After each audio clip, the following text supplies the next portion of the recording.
사도신경으로 신앙 고백하심으로 1월 23일 금요일 새벽 기도회를 시작하겠습니다.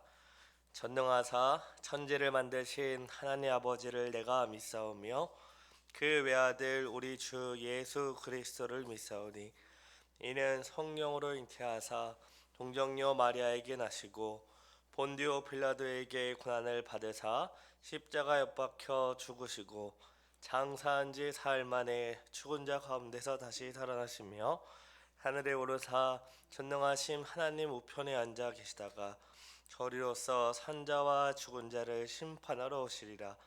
성령을 믿사오며 거룩한 공예와 성도가 서로 교통하는 것과 죄를 사하여 주시는 것과 몸이 다시 사는 것과 영원히 사는 것을 믿사옵나이다. 아멘. 우리 찬송가 310장 하나님의 은혜로 찬송하겠습니다.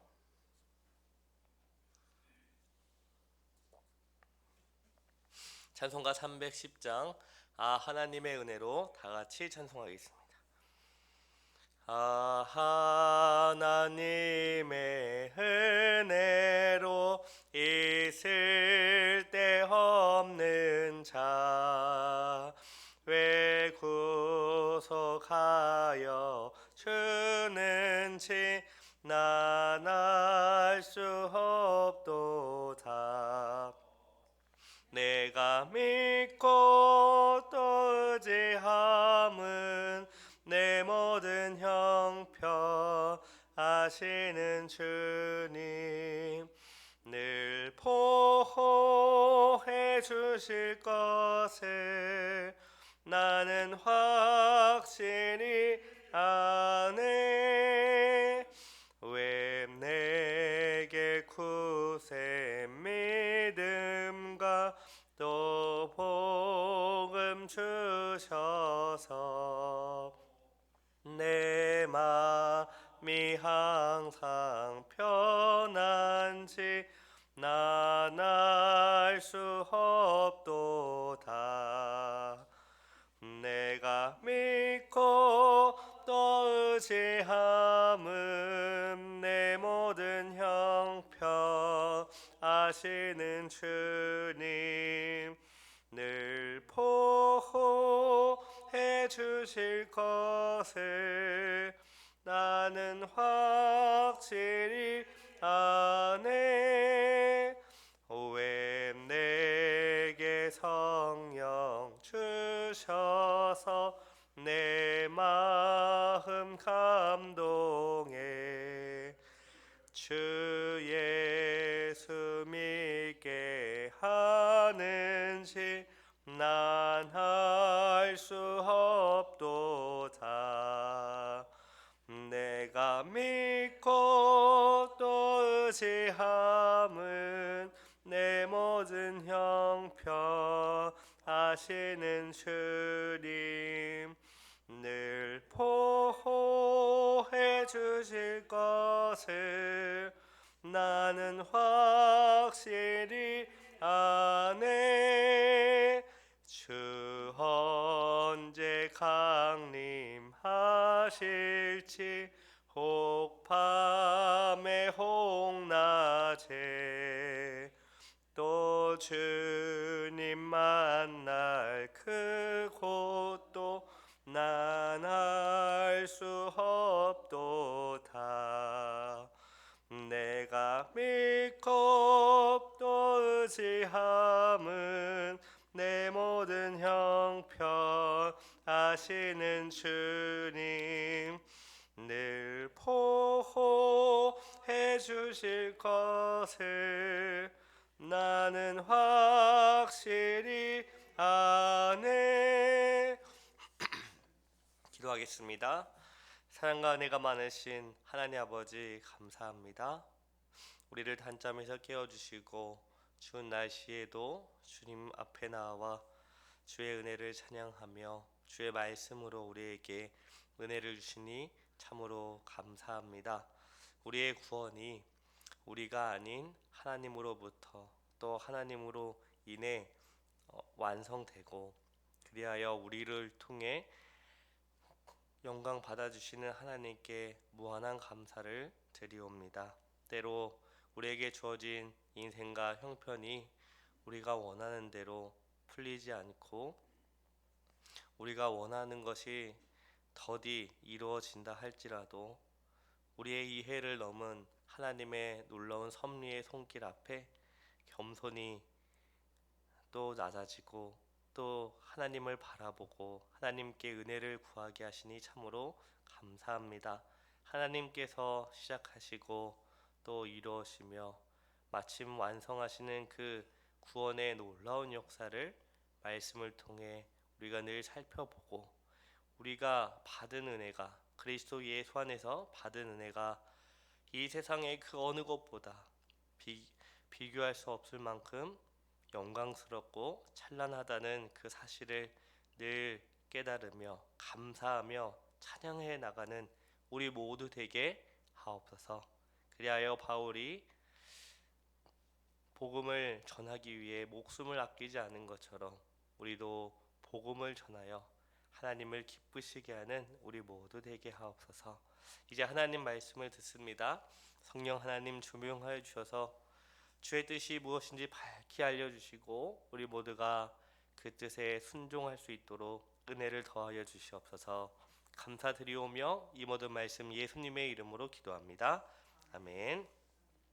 하나님 말씀을 다 같이 보겠습니다. 로마서 11장 25절부터 32절 말씀을 보겠습니다. 로마서 11장 25절부터 32절 말씀입니다. 제가 25절부터 32절 말씀을 읽겠습니다.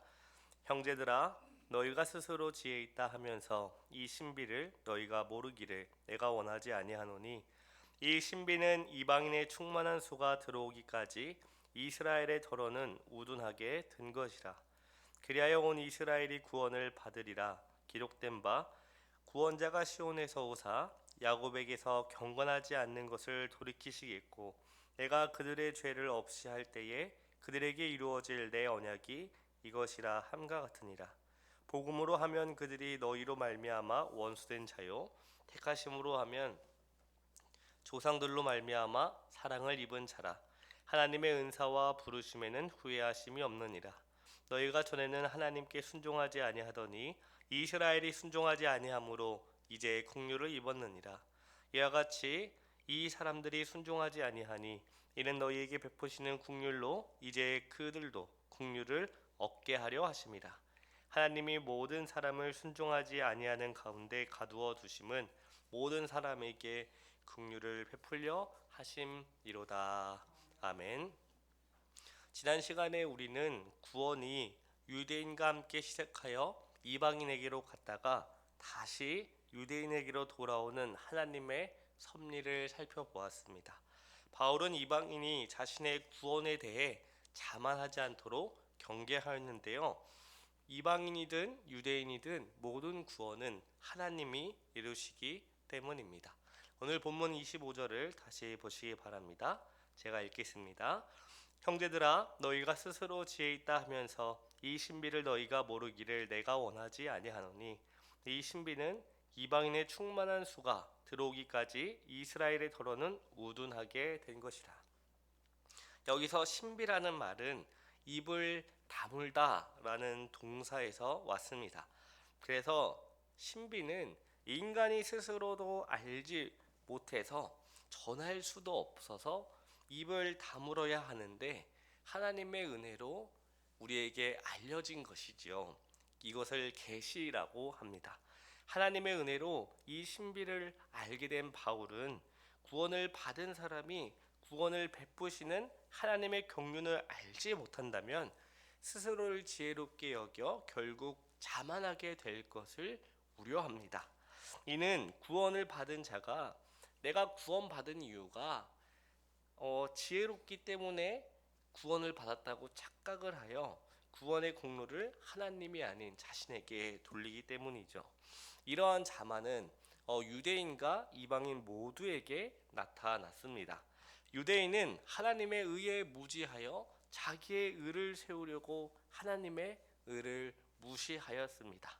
이방인은 자신이 메시아를 버린 자들보다 뛰어났기 때문에 예수님을 믿고 마치 구원을 받은 것처럼, 우리가 그들보다 뛰어났기 때문에 너희들은 복음을, 예수 그리스도를 거부하였지만 우리는 믿지 않았느냐, 이런 자만하는 경향이 나타났죠.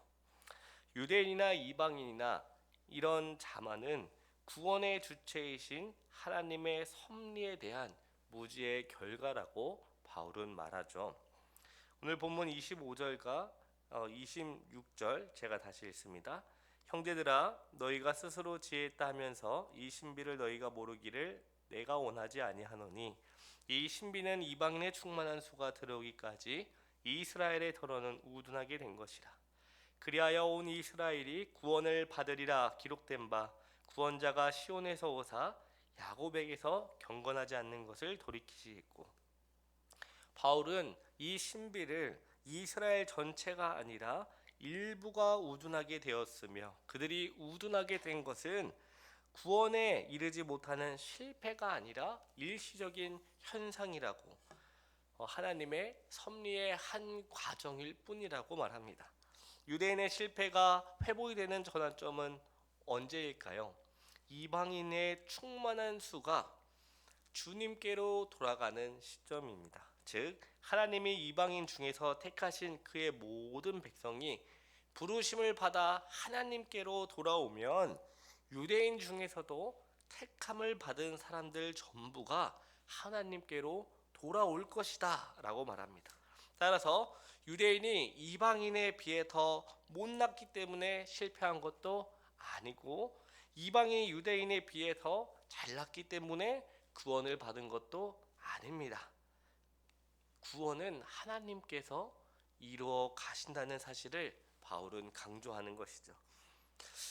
본문 26절과 27절을 제가 읽겠습니다. 그리하여 온 이스라엘이 구원을 받으리라 기록된 바, 구원자가 시온에서 오사 야곱에게서 경건하지 않는 것을 돌이키시겠고. 27절은 같이 읽겠습니다. 내가 그들의 죄를 없이 할 때에 그들에게 이루어질 내 언약이 이것이라 함과 같으니라. 아멘. 바울은 유대인의 일부가 하나님을 거역하고 이방인의 충만한 수가 그에게로 돌아오면 결국 택하심을 받은 유대인 전부가 주님께 돌아온다고 합니다. 이것은 바울이 개인적으로 바라는 어떤 열망이 아니라 하나님의 언약이라고 말합니다. 사도 바울은 이사야 59장을 인용해서 하나님의 언약이 무엇인지 우리에게 말해 주는데요. 이사야 59장 20절과 21절을 제가 읽겠습니다. 여호와의 말씀이니라. 구속자가 시온에 임하며 야곱의 자손 가운데에서 죄가를 떠나는 자에게 임하리라. 여호와께서 이르시되 내가 그들과 세운 나의 언약이 이러하니, 곧 내 위에 있는 나의 영과 내 입에 둔 나의 말이 이제부터 영원하도록 내 입에서와 내 후손의 입에서와 내 후손의 입에서 떠나지 아니하리라 하시니라. 여호와의 말씀이니라. 이사야는 이사야 59장에서 시온에서 구원자가 나오는데, 그는 야곱의 영혼에 파고든 경건하지 않는 것들을 제거하고 그들의 죄를 제거해 주신다고 합니다. 구원자가 이스라엘 백성의 죄로 말미암은 부패를 모두 제거해 주시겠다고 하죠. 여기서 바울은 구원자가 예수 그리스도이시며, 야곱은 이스라엘 백성 전부를 말하지만 이스라엘 중에서도 하나님의 택하심을 받은 사람들이라고 이해합니다. 그러니까 바울은 구원의 복음이 유대인에게서 지금 이방인에게로, 그리고 이방인에게서 다시 유대인에게로, 그래서 하나님의 그 놀라운 구원의 역사가 하나님의 섭리 가운데 이루어진다라는 것을 말하는 것이죠. 바울은 구원의 복음이 유대인에게서 이방인에게로, 또 이방인에게서 다시 유대인에게로 이동하는 하나님의 섭리하심을 깨달았습니다. 그 과정에서 자신이 이방인의 사도로 부름을 받아 복음을 전해야 하는 사명이 주어졌다라는 것을 깨달은 것이죠. 그래서 바울은 자기에게 주어진 복음을, 그 사명을 완수하기 위해 자신의 목숨을 조금 더 귀한 것으로 여기지 않았습니다.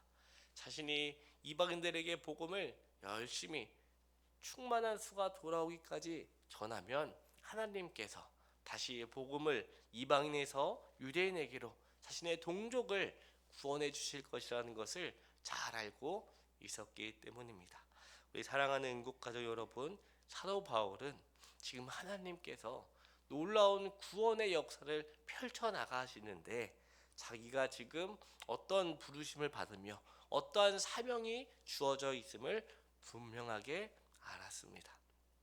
이처럼 하나님께서는 지금도 구원의 역사를 이루어 가시는 가운데 우리를 먼저 부르시고요, 우리에게 맡겨주신 사명이 있다는 것을 기억해야 합니다. 그래서 이방인에게 또는 유대인에게 그 누구든지 상관없이 우리도 바울처럼 복음을 전하고 하나님께서 이뤄가시는 그 구원의 역사에 참여해야 함을 기억해야 합니다. 하나님께서 구원의 모든 역사를 이뤄가시지만 모든 것을 다 홀로 하실 수 있으시지만 하나님은 우리를 통해 일하시기를 기뻐하십니다. 그래서 우리에게 허락하신 가족들, 친인척들, 친구들 모두에게 복음을 전하는, 그래서 그들이 주님께 돌아와 하나님께 영광을 돌리는 그 영광 돌리는데 우리가 귀하게 쓰임 받는 저와 여러분 되기를 간절히 소망합니다. 기도하겠습니다. 사랑과 은혜가 많으신 하나님 아버지, 감사합니다. 오늘 말씀을 통하여 하나님의 구원의 역사가 어떻게 이루어져 가는지 알려주심이 감사합니다. 우리가 구원받은 것, 우리가 다른, 그러니까 구원받지 못한 사람보다 더 잘나거나 뛰어나서가 아니요 하나님의 은혜요 긍휼하심으로 주어졌음을 알려주어서 감사합니다. 우리가 유대인이나 이방인처럼 자만하지 않고 구원의 은혜를 베풀어 주신 하나님께 늘 감사하며 바울이 복음 전파에 자기의 목숨을 귀하게 여기지 않은 것처럼 우리도 하나님께서 주신 그 복음 전파 사명을 깨닫고 복음을 전하는 우리 모두 되게 하옵소서. 아버지, 날이 많이 춥습니다. 우리의 모든 필요를 하시는 아버지, 부족함 없이 채워주시고 영육 안에 강건하여 더욱더 하나님을 바라보고 의지하며 살아가게 하옵소서. 이제 주님 옆에 나아갑니다. 우리의 모든 간구를 친히 다 들으시고 이루시며 마침 우리가 하나님께 이 모든 것을 이루어 주시는 감사와 찬양을 돌리는 그것을 기대하며 주님 앞에 나아가오니 우리 모두를 기쁘게 받아 주시옵소서. 감사드리오며 예수 그리스도의 이름으로 기도드립니다. 아멘. 하늘에 계신 우리 아버지여, 이름이 거룩히 여김을 받으시오며 나라의 마옵시며 뜻이 하늘에서 이룬 것 같이 땅에서도 이루어지이다. 오늘날 우리에게 일용할 양식을 주옵시고 우리가 우리에게 죄 지은 자를 사하여 준 것 같이 우리의 죄를 사하여 주옵시고 우리를 시험에 들게 하지 마옵시고 다만 악에서 구하옵소서. 대개 나라와 권세와 영광이 아버지께 영원히 있사옵나이다. 아멘.